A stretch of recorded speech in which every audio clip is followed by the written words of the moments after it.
Good morning. मैं SK Dubey. इतिहास विषय के 12वीं की कक्षा का हम लोगों ने अभी 10 नंबर क्वेश्चन सॉल्व किया है। 11 नंबर क्वेश्चन है मोहनजोदड़ो के अन्नागार के विषय में लिखें। अन्नागार के विषय में लिखें। इसका आंसर है मोहनजोदड़ो के उत्खनन से एक विशाल अन्नागार के प्रमाण मिले हैं। इस अन्नागार का इस्तेमाल जनता के कर के रूप में वसूले गए अनाज को इकट्ठा करने के लिए किया जाता था। जब कभी भी प्राकृतिक आपदा पड़ती थी तो उस अनाज को जनता में पुनः विभाजित कर दिया जाता था। यह बताता है कि मोहनजोदड़ो या यूँ कहे तो इंडस वैली सिविलाइजेशन के समय में जो अन्नागार का इस्तेमाल होता था वह जन कल्याण के लिए होता था। इसकी सबसे बड़ी विशेषता यह है कि यह अन्नागार मोहनजोदड़ो के उत्खनन से प्राप्त जितने भी भवन हैं उन सभी भवनों में यह विशाल था। इसका लंबाई 45.72 मीटर 45.72 मीटर इसका लंबाई और चौड़ाई 22.86 था। 22.86 इसका चौड़ाई था। अब हम लोग नेक्स्ट क्वेश्चन की ओर जाएंगे। 12 नंबर क्वेश्चन है मोहनजोदड़ो के विशाल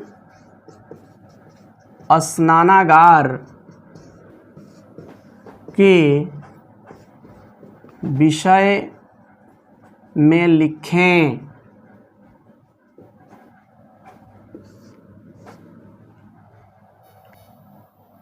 मोहनजोदड़ो के उत्खनन से एक विशाल स्नानागार के प्रमाण मिले हैं। इस स्नानागार का इस्तेमाल धार्मिक आयोजनों पे स्नान के लिए किया जाता था। इस स्नानागार में उतरने के लिए उत्तर एवं दक्षिण दोनों दिशाओं से जो है सीढ़ियाँ बनी हुई थी। इसमें एक साथ 1600 व्यक्ति स्नान कर सकते हैं। इससे भी समझा जा सकता है कि यह कितना विशाल स्नानागार हो सकता है। इसका लंबाई 39 फुट और चौड़ाई 23 फुट। रही बात गहराई की तो वह 8 फुट गहरा था। अगला क्वेश्चन 13 नंबर हड़प्पा वासियों द्वारा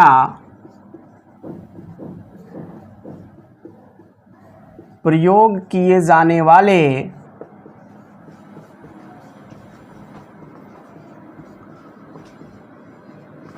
सिंचाई साधनों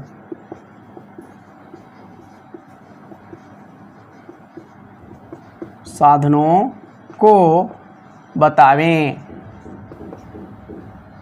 क्वेश्चन है हड़प्पा वासियों ने किन किन सिंचाई साधनों का प्रयोग कर कृषि कार्य किया। हड़प्पा वासियों द्वारा प्रयोग किए जाने वाले सिंचाई साधनों में नहर, जलाशय, कुआं और तालाब था। हड़प्पा वासियों का कृषि जो है उन्नत अवस्था में था। कृषि उत्पाद का वे मेसोपोटामिया के साथ निर्यात करते थे। इस प्रकार जो है हड़प्पा के समय कृषि उन्नत थी और कृषि के लिए जो है सिंचाई की आवश्यकता लगती है। ये लोग जो हैं नहर, जलाशय, कुओं के माध्यम से सिंचाई कार्य करते थे, जैसा कि आज भी हम लोग करते हैं। अगला क्वेश्चन 14 नंबर है हड़प्पा सभ्यता में प्रयोग किए जाने वाले जल निकासी व्यवस्था के बारे में बताएं।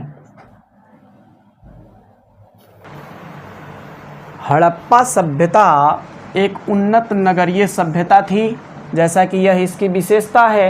हड़प्पा सभ्यता की सबसे बड़ी विशेषता है इसका नगरीय होना, और वह भी उन्नत नगरीय होना। यहाँ से उत्तम जल निकासी का प्रमाण मिलता है।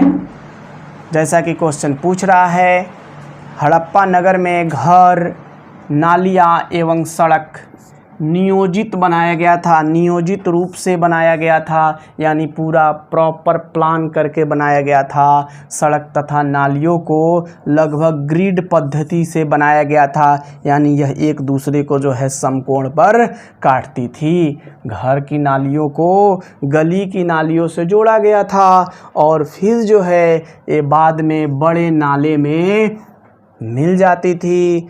जल निकासी के लिए फिल्ट्रेशन की भी व्यवस्था थी। ऐसी व्यवस्था में होता क्या है कि घर का गंदा जल जब निकलता है तो उसके साथ जो है कुछ अपशिष्ट पदार्थ होते हैं, जिसके लिए जो है जगह जगह नरमुखा बनाया गया था। उस नरमुखे में वह गिर जाता था। नरमुखे का अर्थ जो है यहाँ पे हौज से है, नाली निकल रही है, यहाँ पे हौज बनाया गया, और इस हौज में जो है अपशिष्ट पदार्थ जमा हो गया, फिर आगे जो है यह नाली से जल जो है वह निकलने लगता था। इस प्रकार की व्यवस्था जो है यहाँ किया गया था, जिससे जल जो है आसानी से बहता रहता था। और रही बात कि नालियों के निर्माण में पक्की ईंट का इस्तेमाल जो है किया जाता था। यह था। नेक्स्ट क्वेश्चन 15 नंबर, हड़प्पा सभ्यता के नगर नियोजन पर प्रकाश डालें। क्वेश्चन है, हड़प्पा सभ्यता के नगर नियोजन पर प्रकाश डालें। सिंधु घाटी सभ्यता में एक उन्नत नगरीय सभ्यता है। इसकी सबसे बड़ी विशेषता इसका नगर नियोजन है। इस सभ्यता की सबसे बड़ी विशेषता नगर नियोजन है। इसकी आकृति शतरंज की भांति यानी चौकोर होता था। नगर के पश्चिम में राजा का घर तथा पूरब में आम जनता जो है निवास करती थी। नगर के सड़क जो है एक दूसरे को समकोण पर काटती थी, जिसे ऑक्सफोर्ड सर्कस जो है वह नाम दिया जाता था। इस प्रकार नगर कई भागों में विभाजित हो जाता था। सड़क के किनारे जो है जगह जगह नालियाँ बनाई गई थी। सड़क के किनारे नालियाँ बनाई गई थी। नालियों में जगह जगह चबूतरे बनाए गए थे। सड़क के किनारे नालियों के किनारे जो है चबूतरे बने थे, जिस पर व्यापारी लोग अपना व्यापार कार्य करते थे। यह था सिंधु घाटी सभ्यता का नगर। अब रही बात कि नगर में बसने वाली जो आम जनता थी, उसका घर जो है पक्की ईंट से बना होता था। ऐसे तो समझा जाए कि सिंधु घाटी सभ्यता के जो भी नगर थे, जो भी घर थे, वह नाली थी या अन्नागार स्नानागार था, सभी में पक्की ईंट का प्रयोग किया जाता था। आम जनता का घर जो है उसमें 2-3 कमरे होते थे, और कमरों के अंदर जो सुविधा थी उसमें शौचालय था, आंगन था, कुआं था, रसोई घर था। इसकी व्यवस्था की गई थी। घर की जो जुड़ाई होती थी उसके लिए एक पद्धति अपनाया जाता था, जिसको इंग्लिश बॉन्ड पद्धति कहा जाता था। और इस इंग्लिश बॉन्ड पद्धति में गीली मिट्टी, सुर्खी चूना से घर का जुड़ाई होता था। 6 फीट के ऊपर एक रोशनदान, जिससे जो है रोशनी आ सके, इसकी व्यवस्था थी। छत की ढलाई में सरकंडे का इस्तेमाल किया जाता था। सरकंडे से आप लोग परिचित होंगे, इसका इस्तेमाल किया जाता था। इस प्रकार हम पाते हैं कि सिंधु घाटी सभ्यता एक उन्नत नगरीय सभ्यता थी। धन्यवाद।